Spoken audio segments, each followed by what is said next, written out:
Hey everyone, welcome back. Today we're getting back to the debate with quantum.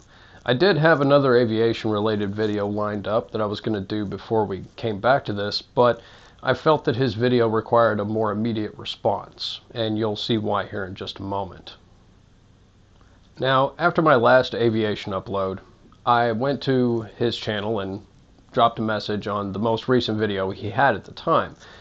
And I really wasn't trying to pressure him into moving forward. I was just trying to give him a rough approximation of what my schedule was. I did mention that I had another aviation video I was wanting to knock out.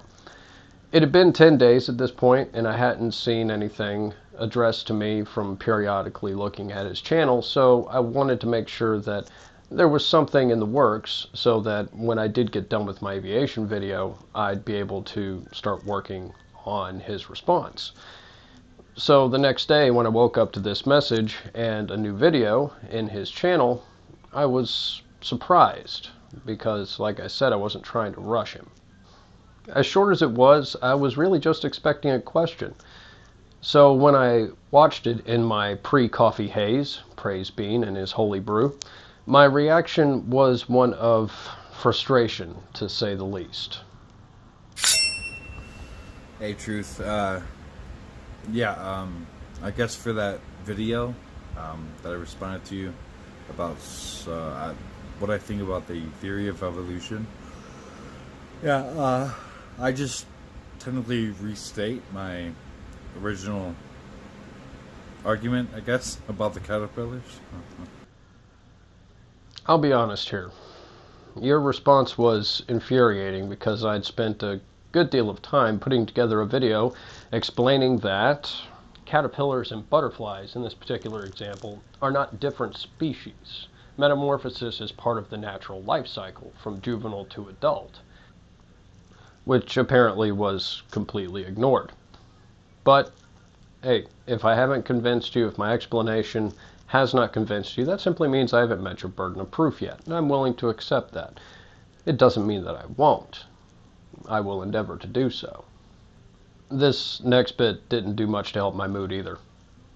Everything I said there was derivative 100% from a Google search about the process length of evolution. So if you have a problem with it, I think the problem would really root from Google itself, not from me anyway.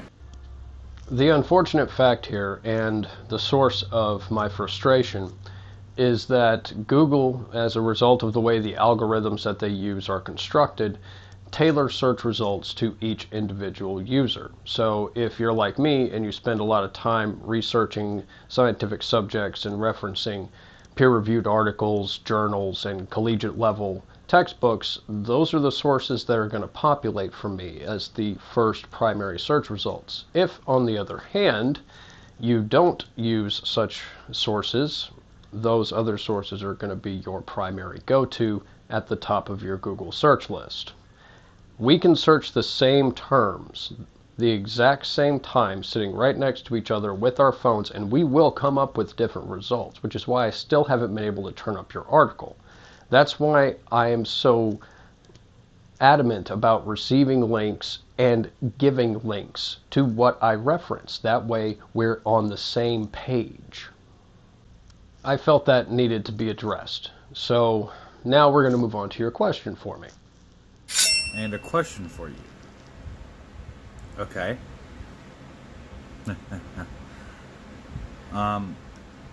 Why don't we get into the topic of how a 3D printer works? I like that little chat. So, 3D printing.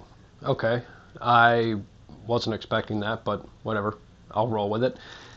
3D printing is an additive sculpting process, more or less, that adds material on layer by layer to create a three-dimensional sculpture, usually with the aid of a computer-assisted diagram, a CAD. Now, there are several different methods and several different materials that can be used, but one of the more common ones that most everyone's familiar with when they think about 3D printing is the use of polymers like plastics. Now, There is a little bit of a rough edge to the sculptures when they get done, to whatever you're printing, really. So there is also the usage of reductive processes to smooth those edges out and make it a much cleaner look. Now, that on its surface may seem pretty boring, and realistically it kind of is, but it's the applications of 3D printing that are the real interesting part. Two examples in particular, one of which is today's background. The first one I want to cover is the 3D printing of prosthetics, specifically prosthetic hands and such. As most people who are in the medical field are aware of, or have done any studying on this, a traditional prosthesis made of metals and higher quality materials, it costs around $5,000, especially the ones that articulate, like a normal hand would. But 3D printing allows the same kind of prosthesis to be printed, albeit with lower quality materials, so it's not going to last as long, but it can be printed more cheaply, around $50, literally a fraction of the price that a regular prosthesis would cost you. This makes it far more available to the general public. They don't have to empty their bank accounts to get a prosthetic for a child that was a victim of an accident or for a war veteran who has lost a limb. It can be done far more effectively and far more cheaply. And you can have it within a day or two instead of waiting potentially weeks for the turnaround to get your prosthesis. Now that in itself is impressive, and it's improving the quality of life for literally thousands of people. But there's another application that could help us have a sustainable presence on Mars. This is a concept drawing of habitats on Mars. Now, the wonderful thing about these habitats is that they can be 3D printed on site. It'll have to be able to take substantial punishment, though, not least from thermal fluctuations and the fact that Mars has next to no atmosphere. Seeker, one of my favorite science channels on YouTube, covered it beautifully. At architecture firm AI Space Factory, Jeffrey and his team came up with Marcia. Printing the cylinder vertically is actually the ideal shape for a 3D printer because it doesn't have any sharp corners. It's a very, very gentle, predictable, safe shape to build.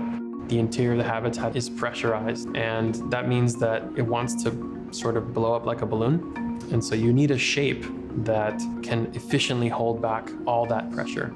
So we knew that we wanted to reduce the diameters at the ends to reduce the structural stresses at those spots. That kind of gives us this resulting egg shape. I'll link their video in the description along with one other. That way you can see from a couple of different sources how this thing looks when it gets put together and the kind of testing that they put it through. AI Space Factories and a team from Penn State went head-to-head in a week-long competition. Now, they had 2 days to set up their equipment, the 3D printer and whatever else they would need to get it to work, and they had 30 hours spaced across 3 days to build a 1/3 scale model of their prototype design. Now, after it was all said and done, it was put through a series of tests. Both of the structures were. Their design included a skylight, and even though it fell through, there were no other critical failures. It was put through a series of tests, and one of which included being pressed down on by this backhoe. Now, bear in mind that this machine weighs tons, and it is sturdy enough, the structure is sturdy enough to lift the front of the treads off the ground. Now that's impressive because 7 feet of this structure is just a single layer, less than half an inch thick, of polymer. The lower section is multiple layers, including the foundation itself, but in order to make up the time that they needed, they decided to go with a single layer for 7 feet of this structure. And it's holding this thing off the ground. Now that is impressive. And the wonderful thing about this is since they went with the polymer, it's not going to require a whole lot, if any, water. Water is a very precious resource on Mars, obviously, so you want to conserve as much of it as possible. Now, this work earned them first place. Even though their skylight fell through, it still earned them first place. They intend to recycle this prototype into a full-size structure in New York called Terra. to show that sustainable building methods can be applied even on Earth. Because as you'll see in the video, there seems to be a false dichotomy here. Either we go to Mars and abandon Earth, or we abandon Mars and we fix Earth. And those two things aren't necessarily mutually exclusive. You can, in fact, do both. You can go to Mars and you can work to save the planet from ourselves. Now, I really don't have anything else to say about 3D printing aside from the applications that it can be used for, which are pretty impressive. But I noticed that you had a few videos on your channel that popped up, and you mentioned them to me on Facebook, that you had put together a series of these videos. To be perfectly honest, I haven't watched them because I wanted to come into this with a clean slate without any bias one way or the other. But now, since I'm done with this part, I can watch those and give you my initial thoughts on them if you'd like. But I would really like you to, instead of focusing on those videos, I'd like a one video response. But I will take a look at the playlist that you've put together. If you will, give me just a minute.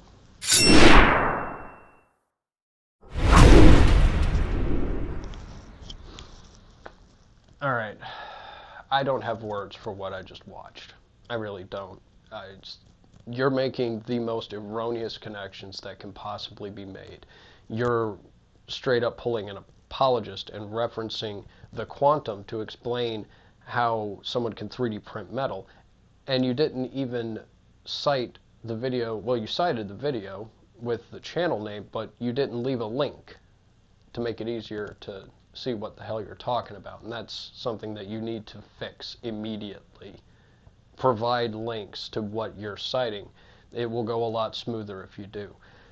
It's obvious to me that you're letting your cognitive biases and your cognitive dissonance get in the way of what is actually happening, and it's interfering with your ability to understand what's actually going on in these processes. You've referenced one where you were talking about photons of light in another episode that I watched, and you're, I think, talking about using a laser to 3D print, which is where they excite a material that hardens once it's been agitated with the light, once it's been heated with the laser beam.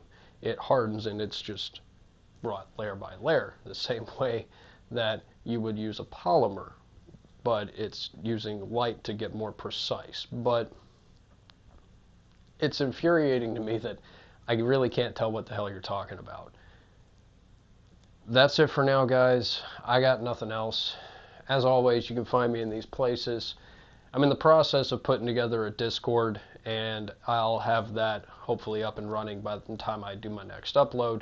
Patrons will have access to a patron-only section of the Discord, where I will give them access to all of my content 2 days early, and I'll do Patreon exclusives once a month, just me doing a rant on whatever subject you guys want me to cover, and I'll release those out to the general public a month later.